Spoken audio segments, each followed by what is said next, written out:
ఒక సరదా ట్రిప్ నలుగురు ఫ్రెండ్స్కి లైఫ్ లాంగ్ లెసన్ ఎలా నేర్పిందో చూద్దామా? అవును, ఒకే ఒక్క జర్నీ మనల్ని పూర్తిగా మార్చేయగలదు. ఎలాగో తెలియాలంటే ఈ నలుగురు స్నేహితుల కథ వినాల్సిందే.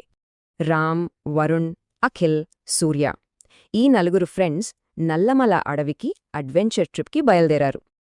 అక్కడే చెక్పోస్ట్ దగ్గర ఓ పెద్దాయన వాళ్లకి కొన్ని ముఖ్యమైన సలహాలిచ్చాడు. కాని వాళ్ళు ఆ మాటలు పెద్దగా పట్టించుకోలేదు.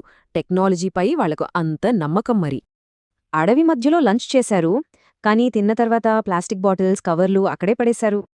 వెంటనే ప్రకృతి తన రెస్పాన్స్ ఇచ్చినట్టు ఒక్కసారిగా వాతావరణం మారిపోయింది. అంతే, వాళ్ల కారు చక్రం బురదలో పూర్తిగా కూరుకుపోయింది.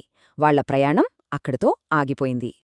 సిగ్నల్ లేదు, చీకటి పడుతోంది. భయంతో వాళ్లలో వాళ్లే గొడవ పడటం మొదలుపెట్టారు. అప్పుడు రామ్ చెప్పాడు, మనం ఇలా గొడవ పడితే లాభం లేదు. కలిసికట్టుగా ఉండడంలోనే మన బలముందని. కార్ని బయటకు తీయడానికి చాలా ప్రయత్నించారు, కాని ఫెయిలయ్యారు. అప్పుడే దూరం నుంచి ఓ వెలుగు కనిపించింది. సోము అనే ఓ గిరిజన అబ్బాయే తన కుటుంబాన్ని తీసుకొచ్చాడు. వాళ్ల నైపుణ్యంతో కారును బయటకు తీశారు.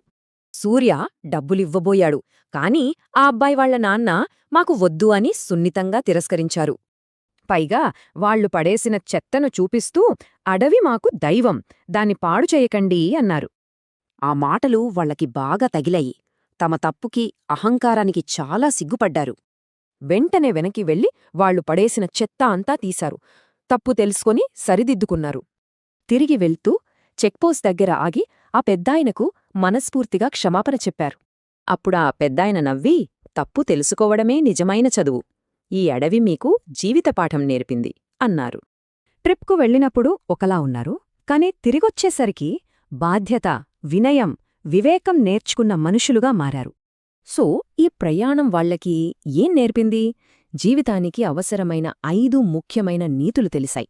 వాళ్ల జర్నీలోని పాఠాల్లో ఈరోజు మనందరికీ ఏది ఎక్కువ అవసరమనిపిస్తోంది?